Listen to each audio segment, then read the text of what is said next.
You're watching The Young Turks. I'm Anna Kasparian. Joining us on this wonderful Wednesday is John Iadarola, host of The Damage Report, longtime friend, longtime colleague, and all around badass and dragon daddy. What's up, John? How you doing? Thank you, thank you. I knew when I sent you that intro it was long, but you nailed it. Got every word. And glad to be on the show with you again. Well, we have a fantastic show ahead for you.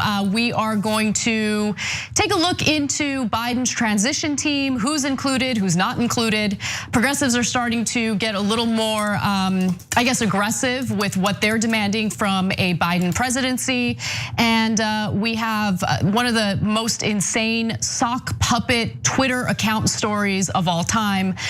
So there's a good mix of fun, a good mix of stories that might enrage you. But we're gonna start off with something incredibly light, just to set the mood. Everyone is stressed out. We still have Donald Trump refusing to concede and acknowledge the fact that he lost his re-election bid. So why don't we just loosen up a little bit and dunk on convicted felon Dinesh Dsouza. Ew. All right, well. Convicted felon Dinesh Dsouza used some X-rated language, not safe for work, to describe Senator Ted Cruz's recent actions on the Senate floor.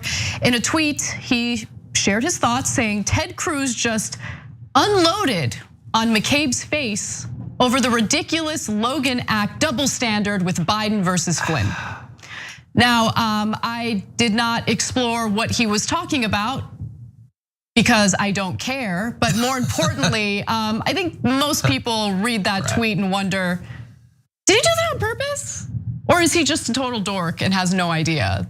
Well, I mean, whether he did it on purpose or not is independent from him being a total dork, which he is in the bad ways and not the good ones. But no, I think it's like when a stupid person tries to sound smart, but it's hard to do because at the end of the day, they're stupid. When a weak person tries to sound tough, they're not actually tough. I honestly don't care if it's intentional, and I don't think it is. He's a little weenie. Well, a little weenie. Speaking of little weenies, your response to that tweet was the best. You said, big typing with one hand energy. And he really liked that story. He just really liked that story. Yes, he's very aroused. And Ken Klippenstein had his own thoughts. Just a quick screenshot. If you're listening to the audio version of this show, it was the screenshot for a logo for an adult entertainment website that many people frequent on a regular basis. You know a lot about that logo.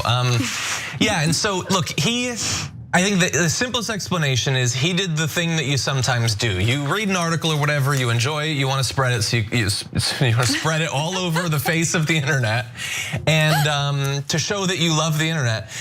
And anyway, so you click on it and it comes up and it has the little thing in the tweet that has its title, and then it has the same text up above. And you don't want to do the thing where you have the same text twice, but like the thing down below, so you change it. So the thing down below said explodes to McCabe's face, which is still an interesting image. But it's not like they said he exploded on McCabe's face. So the unloaded isn't the problem, it's the on. Unloads to his face, still wanky, but not as much as on his face. You gotta proofread, man. What would this show be without the literary teachings of John Iadarola? Thank you so much. I love a saucy, sexy tweet as much as the next guy. Generally not from him. Ugh, exactly. Well, there you have it. There's no substance to that story other than Dinesh Dsouza creeps us out. But let's move on to actual news. What's really happening in the country and what we should be a little concerned about. As we know, Republicans still refuse to accept the outcome of the election.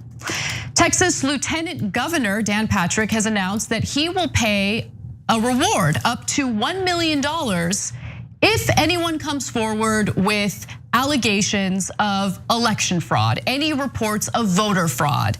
And so according to CBS News, whistleblowers and tipsters should turn over their evidence to local law enforcement.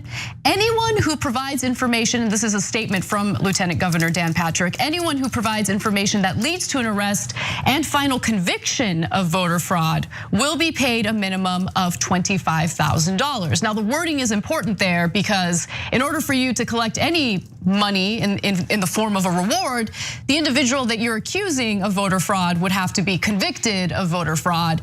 And so far, what we've noticed from the Trump campaign and other Republicans who have been alleging widespread voter fraud is that they have yet to provide any substantial evidence indicating that fraud actually took place. And federal courts have been shooting down the Trump campaign and their lawsuits because their lawsuits are nonsense. And so, what do you think the outcome of this would be, John? The outcome of offering up $1 million for that sort of thing? Knowing Republicans and how those sorts of things work, I don't think anyone's ever getting that money, no matter what they find. Yeah, that's actually a great point. Let me give you some more from Lieutenant Governor Dan Patrick's statement. He says, I support President Trump's efforts to identify voter fraud in the presidential election and his commitment to making sure that every legal vote is counted and every legal vote is disqualified. President Trump's pursuit of voter fraud is not only essential to determine the outcome of this election, it is essential to maintain our democracy and restore faith in future elections. So let me just remind you all that Joe Biden won the popular vote to the tune of 5 million people who cast their ballots for Joe Biden over Donald Trump. I give you that number because in order for the election results to flip to Trump's advantage, you would need to prove literally widespread voter fraud in several states. This isn't a 2000 situation where there's a big question mark regarding the state of Florida. We're talking about key battleground states, many of which the Trump campaign has already filed lawsuits against. And many of those cases have already been shot down by federal judges because again, they have failed to provide any evidence to the accusations that they're making.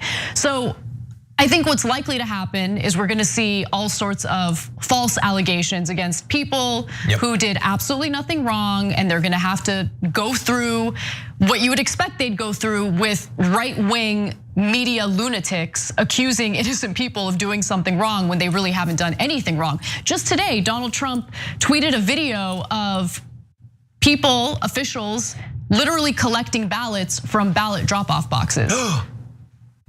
It's on video? But how are the ballots supposed to get collected? I mean, I don't really understand. Well, the stork comes and I don't know. Yeah, so JR and I talked about this a little bit on the damage report, and generally the sorts of things you offer $1 million for documented proof for are things like Loch Ness monsters and Yetis. So they're things that need to be proven because we have no proof. And they're saying there's tons of proof everywhere. Then why offer $1 million? You just have money to spare. If I donated his campaign, I want a little bit of that money back because apparently he has too much money. But it's not the case. If there was actual widespread voter fraud, that would be a bad thing. And we might suspect it if there was evidence of it. But the evidence they are pointing to generally is the trend that the advantage went to Joe Biden after Election Day. And we as a nation had only been preparing for that and known that it was gonna happen for months at that point. And Trump continued to do everything you would do if you wanted to create that shift by telling your voters to not vote by mail. And so we as a country need to engage in a months-long delusion, basically the search for Amelia Earhart's plane effectively, because they don't accept the thing everybody was talking about for literally months leading up to the election. Yeah, and later in the show, there will be some stories that demonstrate the financial incentives tied to Donald Trump refusing to accept the outcome of the election publicly. So he might very well accept the outcome of the election internally, even though he absolutely hates it.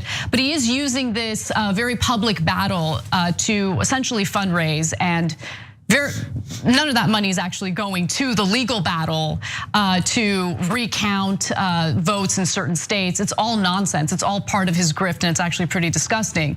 But I do want to provide some evidence of how our electoral system is set up pretty well in order to prevent voter fraud. In fact, in the next video, you'll see a Trump supporter, a Trump voter, who tried to engage in voter fraud herself. And guess what? She got caught. Voter fraud fraud's a real problem in the country. Yeah, I know all about it. Have you ever seen any voter fraud? Yeah, me, I did it. You committed voter fraud? What'd you do? Voted twice for Trump. Really? 4 years ago, yes. Did you get in trouble for that? Yeah, I'm still on probation for it. Really? Yeah. Now, if I voted for Hillary, I would have got a gold medal. But you voted for Trump twice. Yes, I did, yeah. Yeah. So. I learned the hard way not to do it. But did you wear a mustache or anything? No, it was two different places. I went to a different place. A different time. I voted one time, like maybe a couple weeks later, trying to vote at another place, someplace else. I don't know. I'm having like a big crisis because I honestly thought it was like libs that were doing it. Yeah. Now remember, not too long ago, Donald Trump himself encouraged his supporters to commit election fraud, voter fraud. Let's watch. On your ballots, if you get the unsolicited ballots, send it in and then go make sure it counted. And if it doesn't tabulate, you vote. You just vote. And then if they tabulate it very late, which they shouldn't be doing, they'll see you voted and so it won't count. So send it in early and then go and vote. And if it's not tabulated, you vote. Trump administration officials and people working on his campaign later had to come out and tell people, please don't do that. That's breaking the law. Don't do it. So, look, go ahead. Yeah, I was mostly okay with what he said there. Like there are other versions where he wasn't quite as nuanced. I thought that was okay. So for instance, I requested a mail-in ballot and it just never came. So I went and voted early in person, hypothetically. That's not quite what he's saying, but no, you it's do not have what to he's have saying at backup all. plans. He's saying vote by mail and then go vote in person. Yeah, but he's saying if it's not tabulated or whatever, like you can check online and see whether it's been counted. Because look, at the end of the day, you can't vote twice in that way. 2 votes are not going to register. That's just not the way that it works. That woman, for like the things people say without thinking, she said, if I'd voted for Hillary, I would have gotten a gold medal. Okay, but like millions and millions of people did vote for Hillary. Did they get gold medals? Why say stupid things? I don't understand people most of the time. Do I get something off of Joe Biden? I don't know. Do I get something chromed maybe? He's pretty cool. I don't know. The whole thing is. Dragon Daddy breathing fire. Continue. I don't know. It's getting hot in here though. I find so much of this so frustrating in the entire process. And I know that there is so much whataboutism and both sides has been going on around like, oh, the libs are mad that they're claiming there was voter fraud. Well, what about 2016? Like, yes, people were frustrated with the outcome of 2016. And some people thought that things had happened that dishonestly influenced people's votes. But generally, there were no claims that actual vote totals were being changed or manipulated or fake ballots were coming up or anything like that. And by the way, we can have a disagreement about to what extent people's votes are being influenced by misinformation or whatever. But everybody knows that it is happening in some ways in multiple different directions from multiple different sources. That is not what is being said to have happened here. And in any event, Hillary Clinton conceded the day after. The media called the election. They started calling him president-elect. This is nothing like 2016 in every possible way. And all the right-wing blowhards who are talking about how the media is being mean to Trump and how dare they call Joe Biden president-elect and everything, they were using those terms back in 2016, far closer to the election than we are currently now. It's not the same thing in any way. I'm a damn lib from our member section says, and I totally agree with you. The fact that they never find any fraud has increased my faith in our process. And to be clear, there are a few instances where they do find fraud. And then the people committing the fraud get prosecuted, which is how the system is supposed to work. That's the right way or the right outcome of a system that has some level of integrity. Now, don't get me wrong, there are certain forms of suppression, voter suppression. Our system is set up in a way that it's incredibly difficult for third-party candidates to even get on ballots. I think that there are serious flaws that are intentionally set up in our electoral process, but that's very different from people voting twice or election officials changing votes. There's no evidence of that happening. There's no widespread evidence of that happening on a widespread, in a widespread way.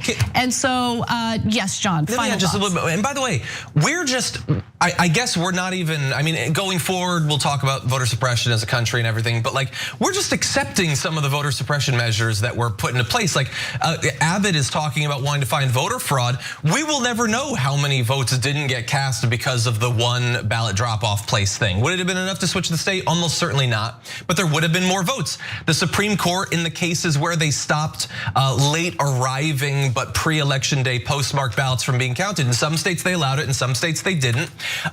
Like I think Wisconsin might be one where they didn't allow it. Biden hypothetically would be up by more votes. Well, those are never going to be counted now.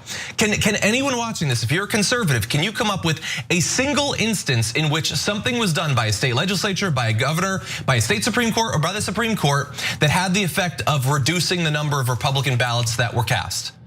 No, you can't. In any state or across the country at large, all of these measures increased participation. You might think that it's biased in a way that increases Democrats more, or that simply increasing the vote is somehow better for Democrats. But overall, you cannot deny that the Democrats were in favor of more voting. The Republicans did everything they could to limit it. The question is, or I guess hypothetically is, were they successful enough in cutting down the ballots to actually win? And clearly they weren't, but that was the goal. Yeah. And now they're hoping to do it after the fact. Well, look, we have a process, and the Trump campaign has gone through the process of filing lawsuits alleging voter fraud, and so far they haven't won a single one of those lawsuits. And I think that's relevant given the pretty serious accusations they're putting out there. So let's move on. Let's switch gears a little bit, because I think it's worth keeping track of what's been going on with the Biden team. And so there's a new study out that looks into the demographics that voted for Biden. I know that there have been many conversations about that, but I want to talk about where basically most of the economic output in this country is, and how most of those areas did overwhelmingly vote for Biden. What does that mean for a Biden administration? So, a study by the Brookings Institute finds that the 2020 election only exacerbated the economic divide between Republican and Democratic voters. And nothing makes that clearer based on how people voted, based on where they live. And I'm not talking about red states versus blue states. I'm talking about big cities versus rural areas of the country. So according to their study, the stark economic rift that Brookings Metro documented after Donald Trump's shocking 2016 victory has grown even wider. In 2016, we wrote that the 2,584 counties that Trump won generated just 36% of the country's economic output, whereas the 472 counties Hillary Clinton carried equated to almost 2/3 of the nation's aggregate economy. Now, that rift, that divide is much more pronounced in 2020. This time, Biden's winning base in the 477 counties encompasses fully 70% of America's economic activity, while Trump's losing base of 2,497 counties represents just 29% of the economy. Biden's counties tended to be far more diverse, educated, and white-collar professional, with their aggregate non-white and college-educated shares of the economy running to 35% and 36% respectively, compared to 16% and 25% in counties that voted for Trump. So John, I wanted to get your thoughts on that. I mean, my first thought isn't necessarily what this is directly about, but it is amazing that after almost 4 years and everything that we've been through, Biden won 5 additional counties. And I know, it was enough obviously to flip the results significantly, and his popular vote lead is gonna be significantly larger than Hillary Clinton's. He's gonna have the highest percentage of the vote share of someone challenging an incumbent president for almost 100 years. But you would have expected perhaps more. Yeah, I mean, the question is, for those counties, why didn't things change more? In theory, you got the president that you wanted, you got the Senate that you wanted, you had the House for a couple of those years, you have the Supreme Court. What did Donald Trump do? Did his strategies economically benefit you in that time? And I'm sure many of them think that they do, whether they did or not. But his trade deals, was that actually a benefit? And especially if you were to deduct the sort of socialism that he threw at some of these industries to make up for his disastrous trade policies, his doubling down on coal and trying to get manufacturing going and all that stuff, did that actually in the end help? Yeah, Yeah, I think that you're asking the right questions, and I think we know what the answers to those questions are because we've been covering these stories regarding the economic situation for the vast majority of Americans for the last 4 years, and it has not improved. But it is really interesting because, again, let's just acknowledge that Trump has done nothing for people who are struggling economically in these rural areas. But he talks a lot about how he's working for them. He always pretends like he's looking out for their best interest, that he's holding China accountable for taking all these great American jobs, that he's gonna fight back and make sure that we have trade deals that are much more fair to the great people of the United States. You know, his like lofty rhetoric, I think, somehow resonates with people in rural areas, even as their material conditions are not improving. And I think another example of that was a recent survey that was done that asked people, are you better off today financially than you were 4 years ago? And I'm not talking about a survey done by like Amazon and other, billionaires and things like that. No, just average Americans. Has your financial situation improved? And the majority of Americans said yes.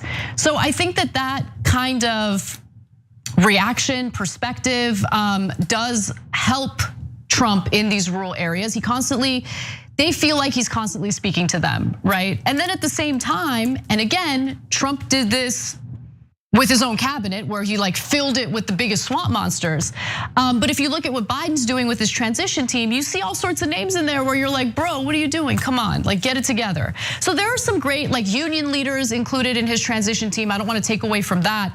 But at the same time, he writes on the website Build Back Better that agency review teams are responsible for understanding the operations of each agency, ensuring a smoother transition of power, and preparing for President-elect Biden and Vice President-elect Harris and their cabinet to hit the ground running from day one. And so, okay, that's great. So who are these people who are assisting with this transition? You have Martha Gimbel from Schmidt Futures. She would serve on in the group that would help with the transition for Council of Economic Advisors. Ellen Hughes Cromwick from Third Way for Department of Commerce. These are not cabinet picks, I wanna be clear. These are just individuals who are assisting with the transition. Yep. Lynn Parker Dupre from the Capital One Financial Group. She would help with the transition for the Department of Homeland Security. James Cardigan from Arnold Ventures LLC. By the way, Arnold Ventures was founded by a hedge fund manager who invested significantly into Enron.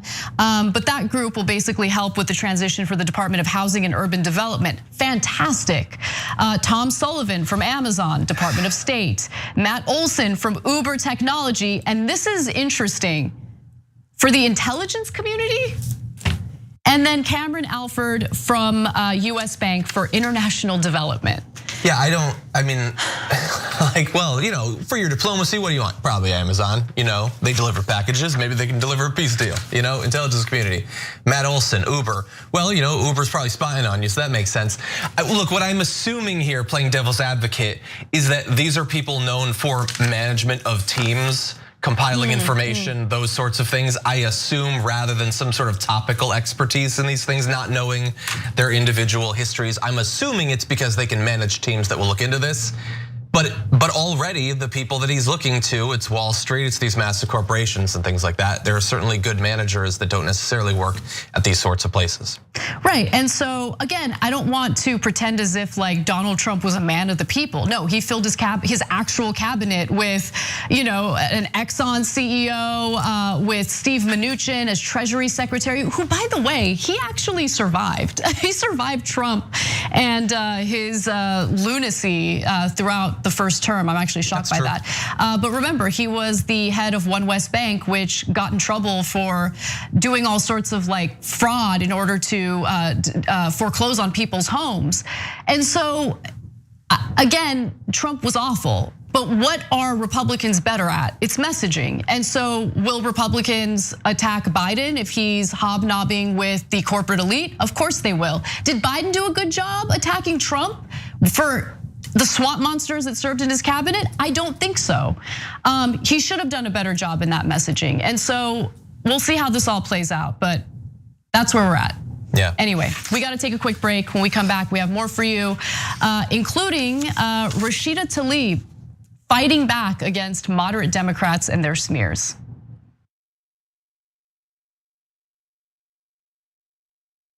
You know what the progressive movement needs? It needs a little energy, a little pizzazz, maybe a little caffeine.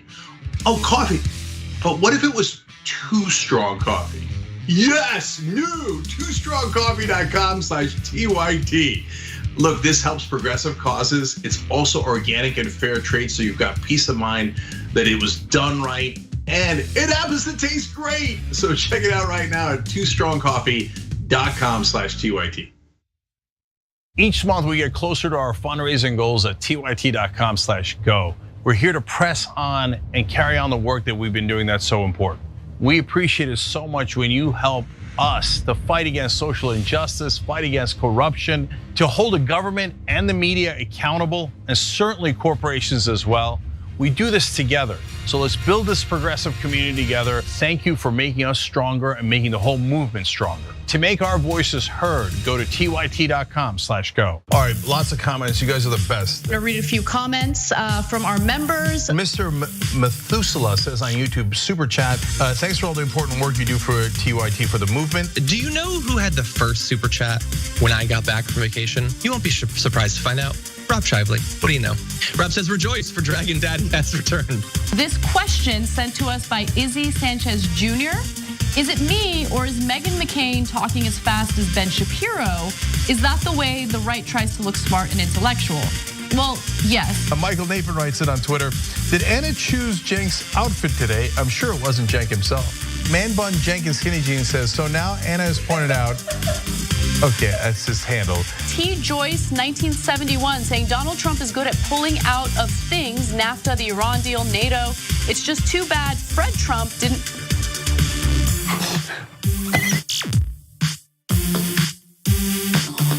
Cool news, shoptyt.com now has books. There's a whole bunch of books there. You're gonna be shocked to find out that they're largely progressive. Of course!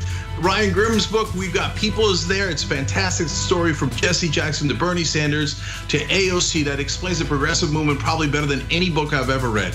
Speaking of awesome books, my dad's got a book out called The Original Young Turk, where he goes from the poorest olive farmer you ever met in your life to living the American dream. PragerU is a right-wing media outlet that gets $20 to $25 million a year from billionaire backers. TYT doesn't have billionaires cutting us checks, but the good news is that we don't need them. Okay. Bring it down. TYT can beat the right-wing media and their billionaire funders with contributions of just $200,000 a month from TYT fans donating to tyt.com/go. And we're already halfway to our goal. Look, whether you give $3 or $3,000, your contribution helps us press on. And it might sound like it's a lot of money, but remember, it's only 10% of what they get from billionaires in these giant checks. And with 10% of their money, we're mauling them. And we can continue to get that progressive message out to everybody. And since we're only accountable to you, our fans, and not the corporate backers, we can cover topics like Medicare for all, Green New Deal, and definitely getting money out of politics without having to look over our shoulder at which donors we might be upsetting.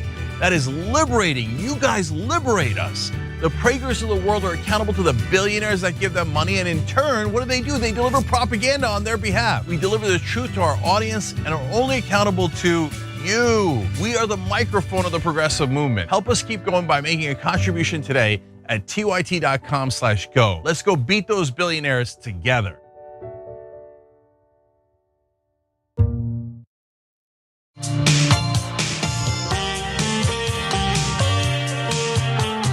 I think we all love trees, and I'm pretty sure you want to plant trees. If you want to learn more on how to plant trees, go to aspiration.com/TYT. Let's read some member comments and other comments, and then we have tons of stories to get to. Pork Chop Express says, not shocking that Biden counties are more educated. Why do you think Republicans continually defend education? Oh, defund education, my bad. Much easier to brainwash the uneducated. Of course, says the Biden team is unsurprising. Managers to manage status quo in lieu of leaders to deliver change. From our super chat section, I have not read these ahead of time, so this will be fun. Nolan Brian Gilmore says, who else keeps getting these incessant emails to keep paying off Biden's campaign debt and stop the fraud? Man, liberals don't know how to budget or run a non-fear-based campaign. Snowflakes. Wait.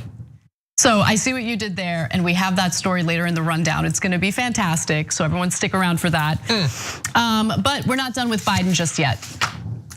So progressive organizations like the Sunrise Movement and Justice Democrats are making it clear that they demand the Biden cabinet be filled with like-minded individuals, progressive lawmakers, progressive public figures who would help to carry out the progressive policies that these organizations have been fighting for. So naturally, the names Bernie Sanders and Elizabeth Warren did come up. The groups are pressing Biden to appoint Warren as Treasury Secretary and Sanders as Labor Secretary, a position he has expressed some interest in. Both standard bearers of the progressive movement, whose policies are viewed by some Democrats as too extreme. So corporate Democrats certainly view them as too extreme. Sanders and Warren come from states led by Republican governors, and that is notable. And it's not clear who would fill their seats if they became vacant. Governor Phil Scott of Vermont said last month that if Sanders were appointed to the cabinet, he would choose an independent who would caucus with the Democrats as a replacement. And progressives have argued that the Democratic-controlled legislature in Massachusetts would try to change state law to ensure a Democrat would temporarily replace Warren. But there are some downsides to progressives like Bernie Sanders, for instance, leaving the Senate to serve on Biden's cabinet or in Biden's cabinet. For instance, there are several Senate committees that Bernie currently serves on, and they're important committees, including Environmental and Public Works, or Environment and Public Works, Energy and Natural Resources, Health, Education, Labor and Pensions, Budget, and Veterans Affairs. There are other committees that he could be the chair of if Democrats take control of the Senate. And remember, there are still 2 Senate races that will be decided in January. These are runoff races in Georgia. And so we have some details on that. But before we do, I wanted to get your thoughts on this, John. Yeah. First of all, I get that, I guess part of the way Republicans are acting and how we have to respond to it, we have to fight, dirty too. But changing the state law for this particular situation where it would advantage you, we don't like that when the Republicans do it. So I don't love the idea. Going into it when I was originally hearing that one or both of them, and it seems more like Warren are interested in joining the cabinet, I didn't necessarily understand why you would want to do that. I get it, especially if the Senate doesn't have a 50-50 split, then it makes more sense for them to be in the cabinet where they can get some stuff done just in terms of the functioning of the government, influence on executive orders, things like that. But if the Senate is going to be 50-50, then we should definitely want, like obviously a lot of people have problems with Warren, still a lot better than many of those senators, let alone Bernie. Without them, I mean, what do you have in the Senate? Let's remember that while the progressives have been quite successful over the past 2 election cycles in getting people into the House, so far in the Senate, not so much. Like without them, and I mean, even based on the scores, Kamala Harris was towards that end. What do we really have in the Senate at that point? It's basically Chuck and Joe. I think you make a great point. I mean, we have a system of checks and balances for a reason, and I think Congress is lacking in their ability to check the executive branch lately. So I think it would be far more effective to keep Bernie Sanders and Elizabeth Warren in the Senate. And I had a debate about this with my co-host Nando Vila on Weekends, the show that we host for Jacobin. And we had a legendary economist, Richard Wolff, on to discuss it with us. And I think that the perspective of Richard Wolff is important to add to this conversation. So I have a quick clip from that episode, and please excuse some of the Professor Wolff was having some technical issues. I'll just put it that way. But with that said, let's take a quick look at his thoughts on this matter. there's a little bit of a debate happening right now as to where Senator Sanders would be more effective as labor secretary in a Biden administration, or if he remains in the Senate, where if Democrats take control of the Senate, he could chair 2 important subcommittees, including the Senate Budget Committee and the Senate Subcommittee on Health. If I were Bernie, if he asked my advice, don't do this. Stay in the Senate, go after those committee positions if they are even possible or available. Given what I know about Mr. Schumer, I wouldn't be too hopeful there either. But nonetheless, if he can, good. But whether or not he can, he is a formidable foe outside. And if he uses that position, if he mobilizes, if he works, he can have at least as much influence on what finally happens as he could by being closer to the seat of power. So John, I mean, I agree with his take. I think that makes a lot of sense. And that's not to say that other, people listed by the Sunrise Movement and Justice Democrats wouldn't be a fantastic idea in Biden's administration. I'll get to that in just a minute. But any response to Professor Wolf? Yeah, I mean, it's an interesting point. It really just is, there's pros and cons. And like I said, it's not just one set of pros and cons. It is very much pros and cons based on what the future of the Senate is going to look like. And at this point, we honestly just don't know. I mean, I would feel a lot more comfortable if I knew that not only would they be replaced by Democrats, but they'd be replaced by Democrats that we are at least somewhat comfortable ideologically with, but I don't necessarily assume that. The idea that the Senate would be on balance more conservative afterward, that I don't like that idea. Right, I totally agree. Now, there were other suggestions, other potential appointments that I think would be great. I mean, to be honest, I think it's a long shot, just like I think it's a long shot with Warren and Sanders. But let me give you some of these names. The economist Joseph Stiglitz for director of the National Economic Council. I think that's a fine pick. I love that suggestion. Yeah. Representative Pramila Jayapal of Washington as co-chair of the Congressional Progressive Caucus for Secretary of Health and Human Services. I think that makes a ton of sense. Yep, that totally makes sense. She's a huge supporter of Medicare for all. Yeah, of course. So that's why they're probably not gonna pick her. I mean, but I like the idea. That is who I would put up for the position. Yeah, for sure. Representative Rashida Tlaib of Michigan, one of the 4 congresswomen known as the Squad, for Secretary of Housing and Urban Development. I think that would also be fantastic. Yeah, I think that would be good. I think also Ilhan Omar was involved in a really good housing bill that I think could have been good too. And I mean, look, it would happen for both, but if it was Representative Omar, the right wing heads exploding would be amazing. Let's keep it real. I think moderate Democrats' heads would explode too. Yeah, that's probably. And again, these organizations are serious about pressuring Biden to, pick these progressive lawmakers for these incredibly important positions. I don't think he's gonna go in that direction, but that doesn't mean that we shouldn't pressure him. Keith Ellison, the Attorney General of Minnesota for Attorney General. That's a good idea. And Representative Barbara Lee of California for, and I like this one, Secretary of State. Remember, she was the only lawmaker who was willing to vote against invading Iraq. So yeah, that's why I don't necessarily like setting up a precedent where when you like sort of demonstrate amazing judgment, it gets rewarded down the line. That just seems like a radical change to US government. I think we should stick with what it is right now, which is where you can fail and fail and fail and be wrong for decades and you will always find work inside or outside of government. I mean, failing upward is as American as apple pie. I mean, is there a chance we can get John Bolton? There's definitely a 1% chance. Come on, there's gotta be a 1% chance. Anyway, yeah, no, that would be great. I mean, honestly, for Secretary of Defense, come on, let's shoot for the stars here. It's not gonna happen, but who did they actually have a suggestion for Secretary of Defense? I don't remember that one. I don't remember. I don't have the article in front of me, just my notes. But most of their suggestions were great. Yeah. So let's move. I gotta get one more story in before we go to break. Sure. This is one of my favorite stories of the day because we do have progressive lawmakers fighting for us despite the attacks that they're receiving from moderate Democrats. So let's talk about Rashida Tlaib. Michigan lawmaker Rashida Tlaib isn't about to stay quiet as moderate Democrats attack the progressive wing of the party. After several congressional losses, these moderates decided that it would be a great idea to blame the progressive members of their party who all won re-election easily by running on progressive values. And so Rashida Tlaib has decided, no, I'm gonna say something, this is disgusting. She didn't say this is disgusting, that was my added emphasis. So she says the following: we're not going to be successful if we're silencing districts like mine, said Tlaib, who told her colleagues something similar during a contentious call last week. Me not being able to speak on behalf of many of my neighbors right now, many of which are black neighbors, means me being silenced, I can't be silent.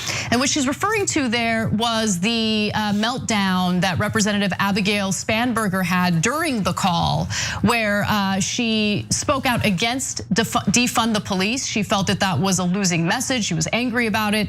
She was angry about what she referred to as this push for socialism. What she was really angry about was that Republicans and her political opponents campaigned the exact way that you would expect them to campaign. They're gonna call you names. They're gonna accuse you of being a socialist. Whether you're a socialist or not, they don't care about the truth. They don't care about the facts. They don't care about what you actually campaigned on. They're gonna call you names. The question is, are you playing, offensive politics? Do you have a message that resonates with your constituents? And if you've lost your re-election bid, or if you came close to losing, maybe recalibrate what your own flaws are rather than finding some other scapegoat within your party. That's my take, but Rashida Tlaib seemed to say something similar. John. Yeah, the problem isn't the Republican attacks because those are always going to be there. If there hadn't been defund the police, there would have been something else. There would have been a caravan of people coming. There would have been, they were doing all of that anyway. They're going to attack you. That's not the problem.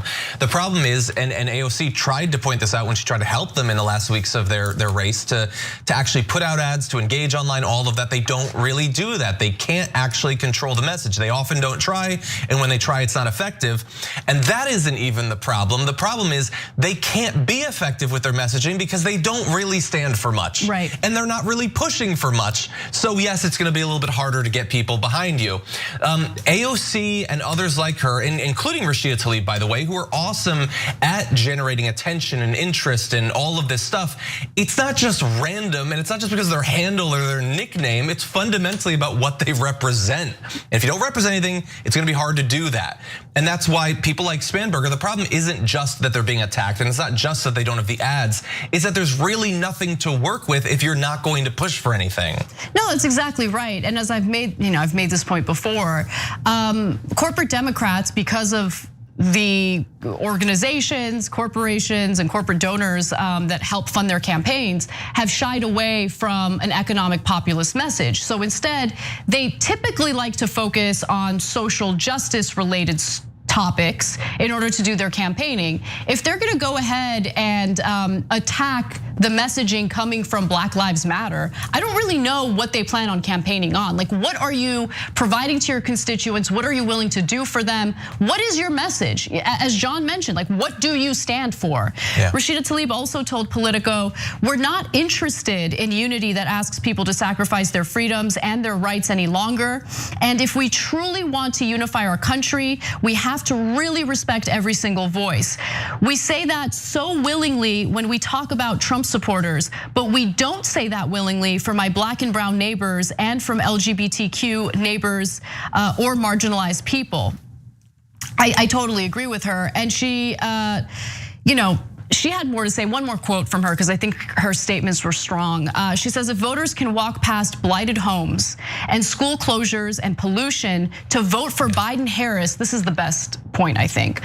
When they feel like they don't have anything else, they deserve to be heard, Tlaib said, choking up as she expressed frustration near the end of an interview this week. I can't believe that people are asking them to be quiet.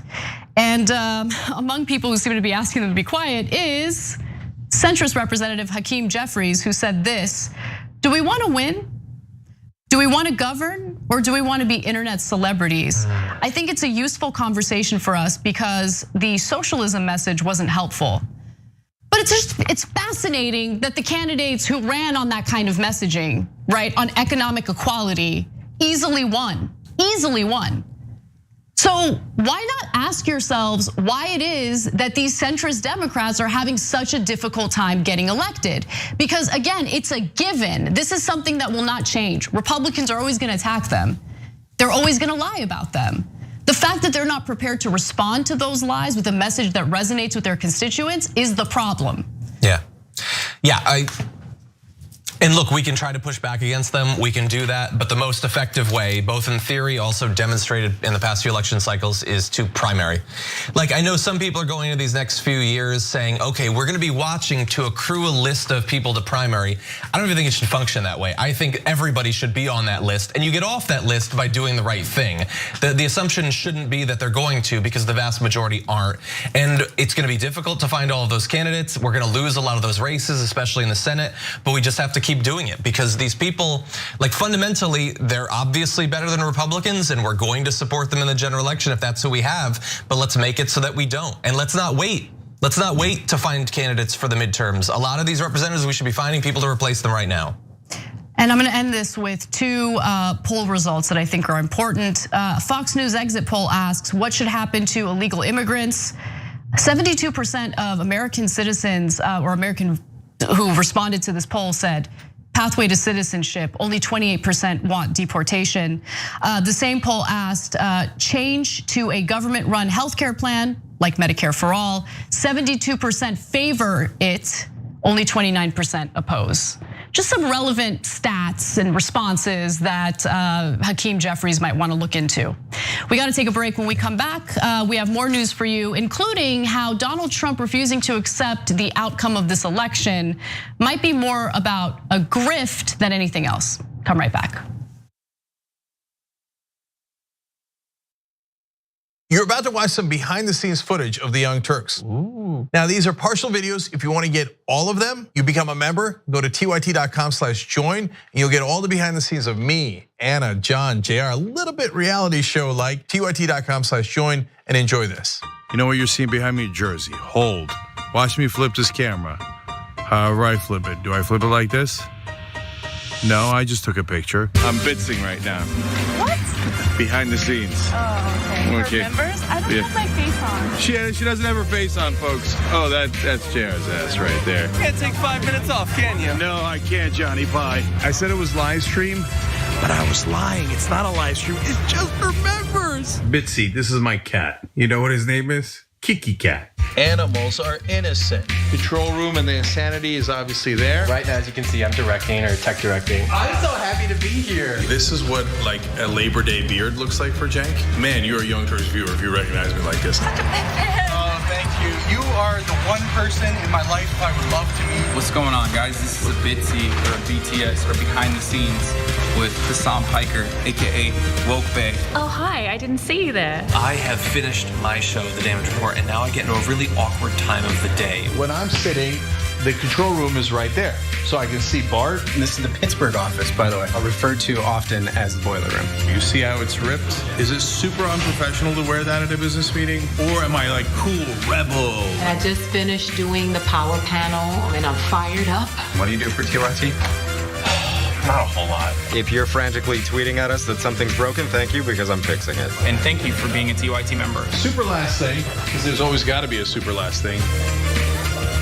Oh, that was disastrous. This has been behind the scenes, behind the scenes.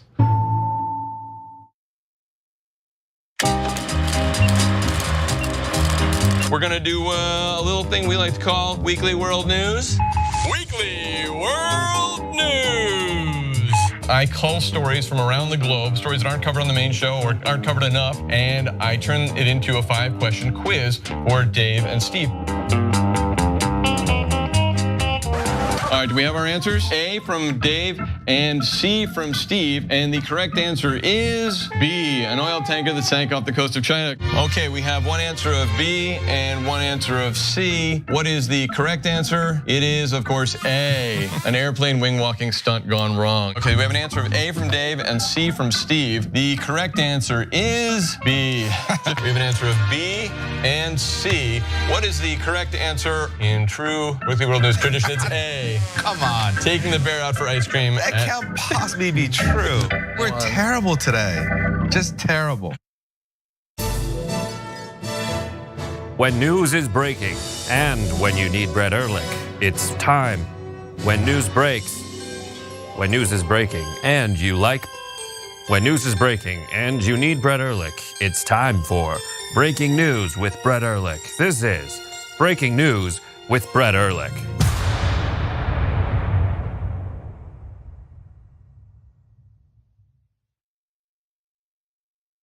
Climate is changing fundamentally, extremely, and non-linearly. It's becoming worse now. It's not when the levees burst that is the problem. It's in the anticipation of that. So I hope every human being is safe. And by human beings, I do not include multinational corporations, especially the ones that started climate change in the first place. What we're currently doing right now in cutting emissions is clearly not enough. There will be ramifications to what Trump is doing. I don't want people to suffer, but I feel like there's gonna be a lot of suffering because we have an imbecile as our leader.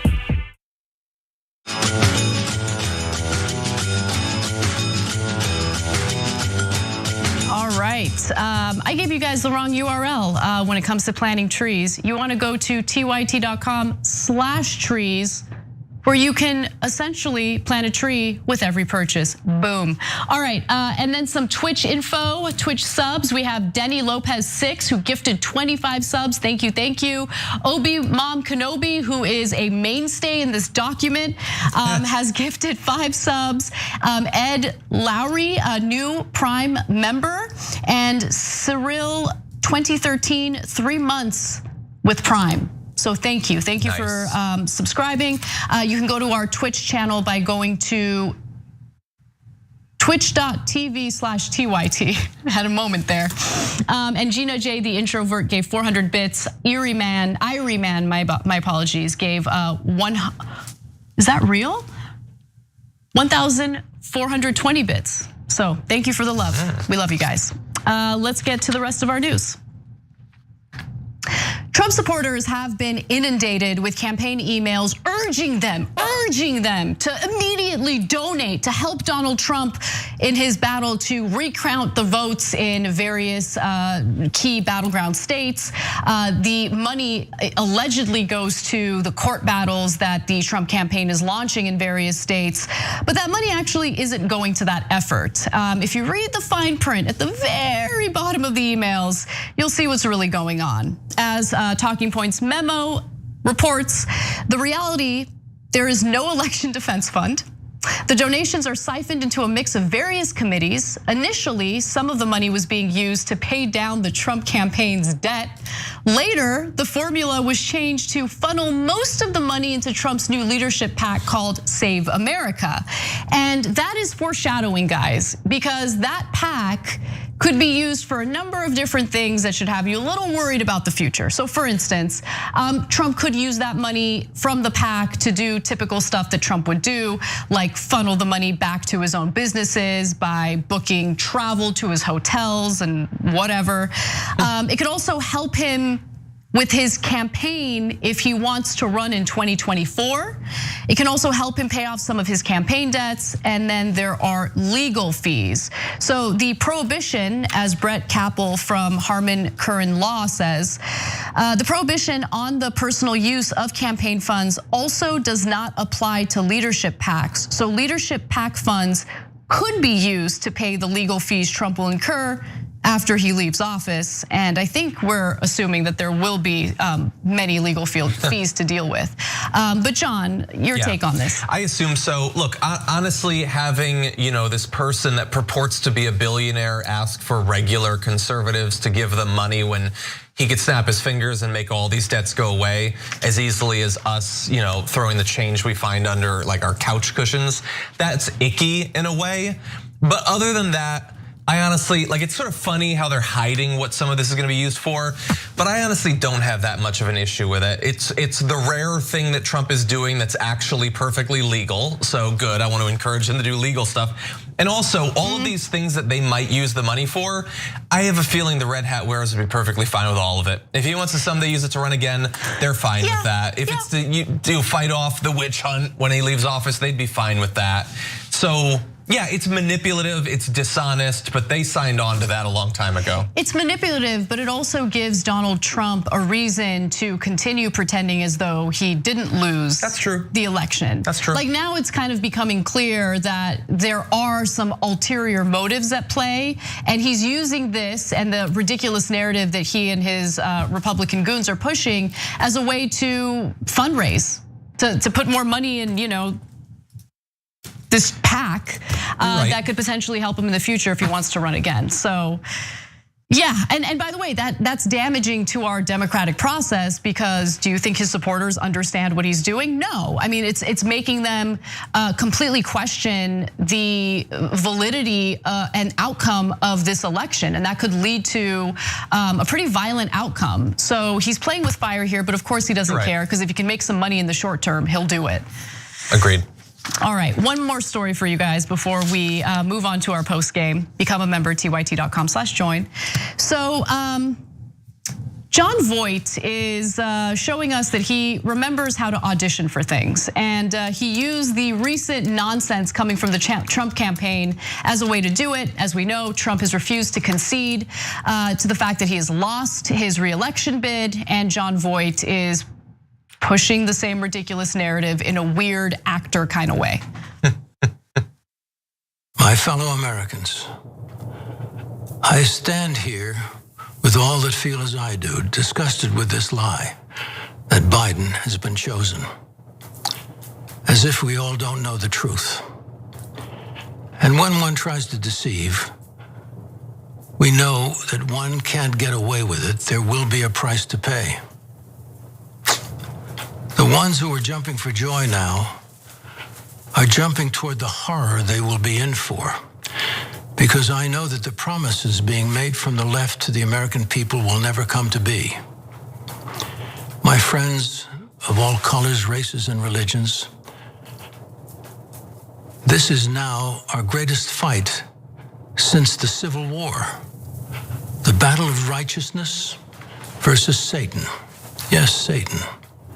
Because these leftists are evil.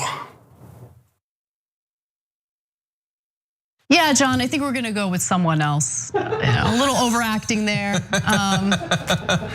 Yeah. What's a James Woods doing these days? Let's hear a read from James Woods. All of that was nonsense. I get that it's like, if you're a conservative, you'll like it because you sort of vaguely remember who he is. He's sitting against a cool backdrop. It's shot on a good camera, and he's speaking as if what he's saying is deep, but he's not thinking at all about what he's saying. There's nothing there. As I stand here, you're sitting, dude. You're totally sitting, and you're old. It's fine. You can sit if you want, but at least say as I sit here. Then he said this thing. This is like to sound like you have gravitas. Because when one tries to deceive, one will be found, and it can't. What are you talking about? First of all, people lie all the time and don't get caught. That doesn't mean anything, the thing you're saying. Some lies are caught, some lies aren't caught. What about this one makes it special? You're not selling the grift to me. It just wasn't a convincing performance, what can I say? The entire time I was watching, I couldn't stop thinking about the fact that he's an actor and he's not being real, So, by the way, just a few things that I want to respond to. You're wrong, John. There was a message here, okay? This is a serious battle between righteousness and Satan. What? And by the way, he mentioned the horror that we're in for. I got news for you. Most Americans have been experiencing the horror, as like nearly 250,000 Americans dead from the pandemic. Tens of millions of Americans still unemployed, no financial relief in sight. I mean, this guy, this wealthy actor has the audacity to sit there and tell us that we're in for the battle of our lives. Yeah, spare me. It's so ridiculous. Oh God, their celebrities they have are so bad. Get one good celebrity. You thought you had The Rock, you don't even have him anymore, come on. Look, we have a fantastic post game today. Yes, we're gonna talk about Dean Browning. If you don't know who he is, you should know. Sock puppet accounts, twists, turns, roller coasters. It's an amusement park in the post game. You can become a member by going to tyt.com/join. And if you're not a member, remember to check out John's show, The Damage Report. Every day, Monday through Friday, it's our morning political show and it's fantastic. Everyone calls him Dragon Daddy, which means he's a fan fave. You don't want to miss it. But with that said, we love you guys and we'll see you soon.